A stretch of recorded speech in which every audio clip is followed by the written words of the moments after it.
Bom dia a todos. Para dar início ao nosso seminário, bem-vindos em nome aqui da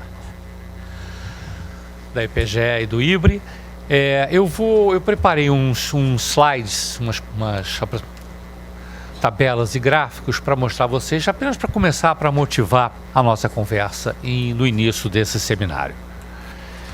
Esses temas da maldição das commodities e da doença holandesa são temas bastante polarizados em termos de opiniões e sobre os quais muito se escreveu, tem sido escrito e possivelmente vai continuar conosco. Uma coisa interessante que a gente nota a partir da leitura do volume, esse que motiva as apresentações desse seminário, é que, como bem colocam os organizadores do volume, essa discussão sobre a maldição dos recursos naturais permanece aberto e, em relação à doença holandesa, a mesma coisa. As definições são as definições usuais. Uma das coisas que já chegou a um certo consenso, por exemplo, dentro de todo esse debate, é que não há uma relação causal muito nítida entre a relativa abundância de recursos e limitações ao crescimento. Porque a experiência histórica tem mostrado que diversos países têm lidado muito bem com a abundância de recursos naturais. Alguns exemplos muito frequentemente citados são a Austrália, Canadá, o Chile e a Noruega, que têm feito bom uso das receitas de exportações geradas com a exploração de recursos naturais. O que vários desses estudos apontam é que o que torna esses países diferentes é a governança ou a qualidade das instituições na apropriação que fazem dos seus recursos. Por outro lado, tem países que são também frequentemente citados, eles estão explícitos no relatório desse livro que nós motivou o seminário, que são exemplos claros de países que não têm sabido ou não souberam até hoje usar bem a exploração de recursos naturais. Angola, Guiné Equatorial, Nigéria e Venezuela estão entre eles. A primeira coisa então que eu fiz aqui foi apresentar alguma evidência empírica acerca do que tem sido, com base nos dados do World Economic Outlook, o que tem sido o desempenho econômico desses países nas últimas, digamos, 3 décadas. Incluir também no gráfico que vem a seguir uma projeção do Fundo Monetário Internacional para o período que vai de 2013 a 2020, porque os dados desses países terminam em 2012. E aqui eu coloquei nesse gráfico as primeiras 4 barrinhas são da década que vai de 83 a 92, a segunda de 93 a 2002, a terceira pega esse grande ciclo de commodities da década de 2000, vai de 2003 a 2012, o quarto conjunto é a média dos 30 anos, das 3 décadas, e o último são as projeções que o FMI faz para o período de 2013 a 2020. Fica muito óbvio do gráfico que o desempenho dos países foi muito ruim. Mesmo na década de ouro, de 2013 a 2012, as taxas de crescimento foram muito baixas. A única exceção é a Guiné Equatorial. A Guiné Equatorial é um país que teve um crescimento espantoso ao longo desses 30 anos, a julgar pelos dados do Fundo Monetário Internacional, tendo chegado a mais de 14% ao ano em 30 anos, o que levou-la a um estágio é o que vamos ver em seguida. De qualquer maneira, as previsões para frente não são animadoras. Chama atenção ali o caso da Venezuela, que ao longo de 30 anos teve o PIB per capita elevado em apenas 0,3% ao ano, aquela barrinha direita quase imperceptível. Quão pobres são esses países atualmente? Não necessariamente são muito pobres. Essa tabelinha aqui nos mostra qual é o PIB per capita em paridade de poder de compra, em PPP. Em 2012, a Guiné chegou a 36 mil dólares de renda per capita, e a própria Venezuela tem uma renda per capita em PPP relativamente alta, mas note que, em termos absolutos, os PIBs desses países ainda são muito pequenos. A Guiné, por exemplo, tem 26 bilhões de dólares medidos em PPP em 2012, ou a preço em dólares de mercado, 16 bilhões de dólares apenas. A Nigéria é um caso especial que depois da última revisão que foi feita das contas nacionais, é o maior país da África, em termos de, tendo passado a África do Sul, em termos de PIB, né? Em termos de preço de mercado, 467 bilhões, quando a África do Sul tem 397. Apenas para comparação, se a gente quiser ter uma ideia para esse ano, o Brasil tinha algo como 15 mil dólares, a China 11, a Índia 5, a Rússia 24 mil, a África do Sul 13 e os Estados Unidos 51,5. Medido em paridade de poder de compra em 2012.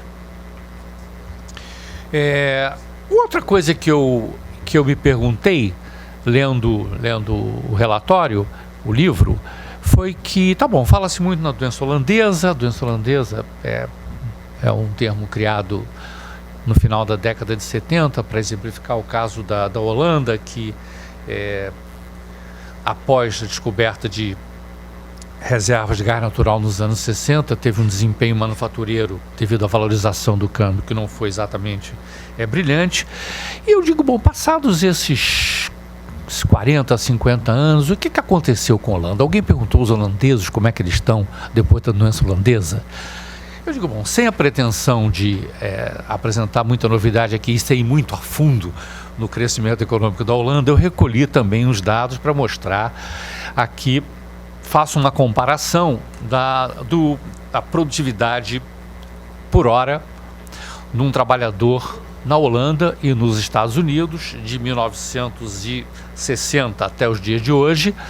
E para suavizar um pouco a curva, eu botei ali as médias móveis de 15 anos dessa produtividade.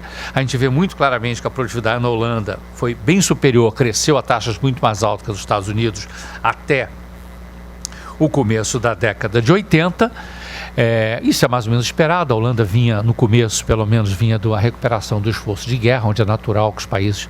A Holanda sofreu muito mais que os Estados Unidos em termos do nível de atividade durante a guerra, e é natural, então, que ela tivesse crescido mais, mas a coisa cresceu muito mais, inclusive depois, já dentro, até aproximadamente o começo da década de 90. Então, segue-se um período em que a produtividade americana cresce mais, e no final, a mesma coisa se observa, mas não chega a ser uma diferença assim tão espantosa num período quando se considera o longo prazo.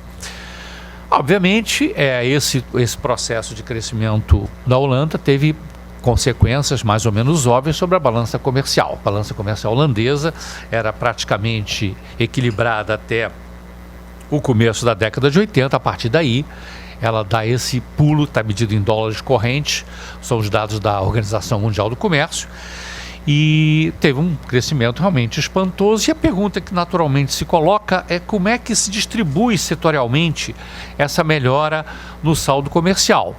Em particular, como é que se distribui setorialmente essa melhora das exportações. Aqui eu boto num gráfico a estrutura das exportações holandesas desde 1980 até os dias de hoje. E a gente vê que, interessantemente, a parte de minérios e combustíveis era da ordem, representava coisa de ordem de 27%, caiu muito até o meados da década de 90 e hoje em dia está em 20 e poucos por cento. A parte agrícola teve uma perda não muito grande, mas passou de alguma coisa de 22 para como 18, 17, e o ganho foi exatamente das manufaturas.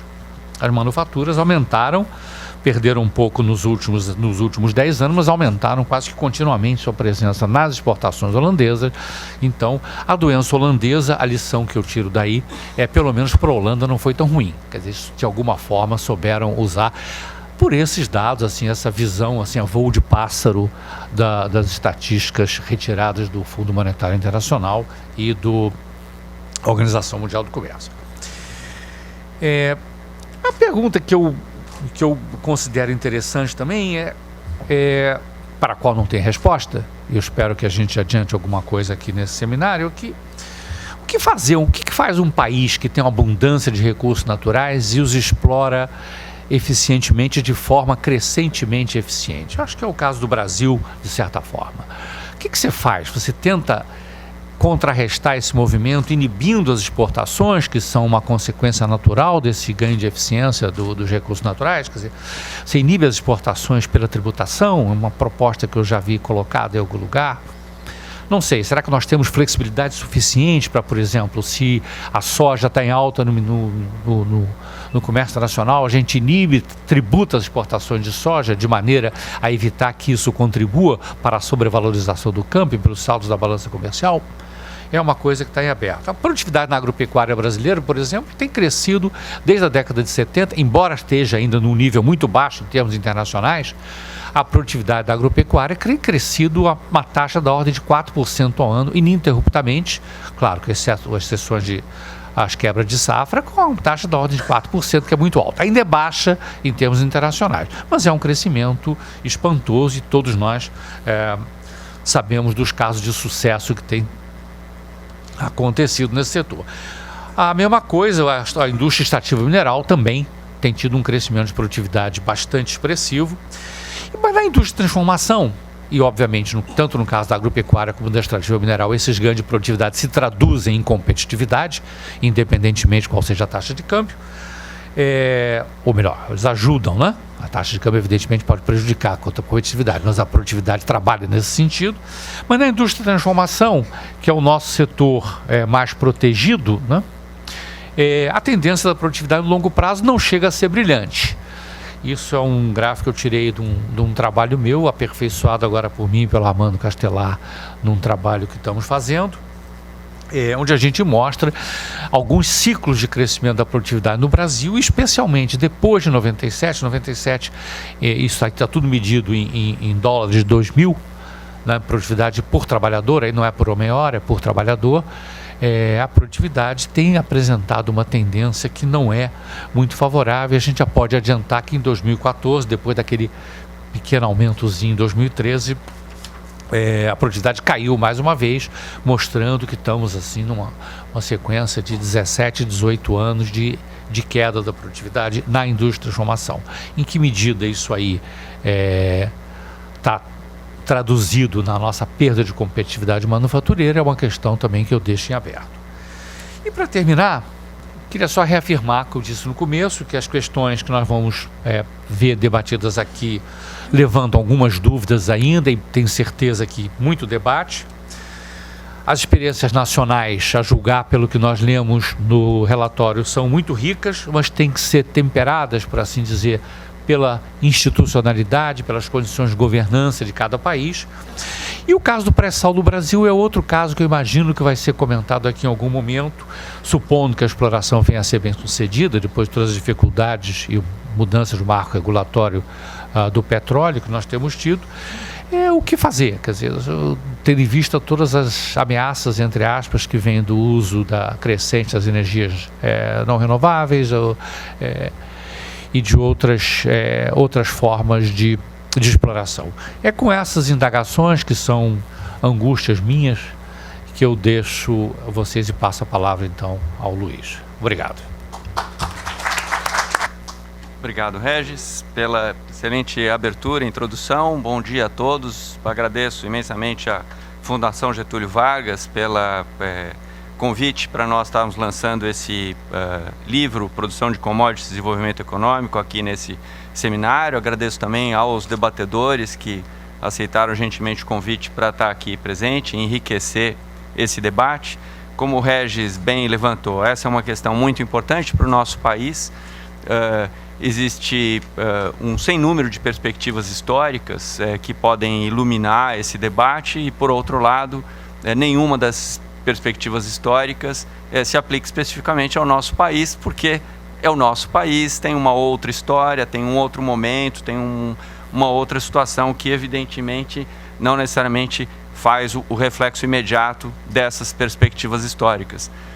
Nós podemos evidentemente ser quaisquer daqueles 4 países selecionados ali, a Venezuela, Guiné Equatorial, Angola e Nigéria, ou podemos ser quaisquer outros daqueles 4 países listados anteriormente, a Austrália, o Canadá, a Noruega e, Estados Unidos ou Chile.